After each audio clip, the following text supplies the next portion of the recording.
বিএসএফের গুলিতে নিহত বাংলাদেশের যুবক সাকিব হাসানের পরিবারে শোকের মাতম, থামছে না স্বজনদের আহাজারি। স্বজনরা জানান, রোববার দিবাগত রাত ৩টার দিকে ব্রাহ্মণবাড়িয়ার কসবা উপজেলার সীমান্ত পেরিয়ে ভারত থেকে মোটরসাইকেল আনতে যান ৩ বাংলাদেশের যুবক জামিল, জাহিদ ও সাকিব। কিছুক্ষণ পর খবর আসে বিএসএফের গুলিতে আহত হয়েছেন সাকিব। তাকে উদ্ধার করে কসবা উপজেলা স্বাস্থ্য কমপ্লেক্স ও পরে নেওয়া হয় কুমিল্লায়। সবশেষ উন্নত চিকিৎসার জন্য ঢাকা মেডিকেলে নেয়ার পথে মারা যান সাকিব। গুলি করছে বাইরের থেকে, বাংলাদেশ আইয়া গুলি করছে করে সেটা আমার ভাইয়ে হাত মানে অবস্থা পড়ে আসলো। এরপরে পাবলিকে দইরা আমার বাইরে হাসপাতাল নিয়ে গেছে।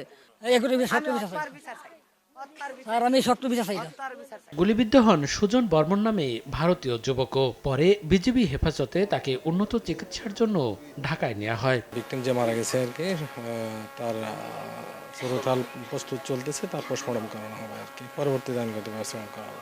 বিএসএফের গুলিতে সাকিব নিহতের ঘটনায় ক্ষোভ জানিয়েছেন এলাকাবাসী। আমরা দেশে পাঠাই দিতে পারতো, না পাঠাইয়া তারা মাইরা লাইলো, মাইরা এরপরেও তো লুকাইয়া লাইতো চেষ্টা করছিল, তখন লুকাইতে আর পারছে না। অবশ্যই সীমান্তর আইন আছে, আইন অনুযায়ী ব্যবস্থা নিত।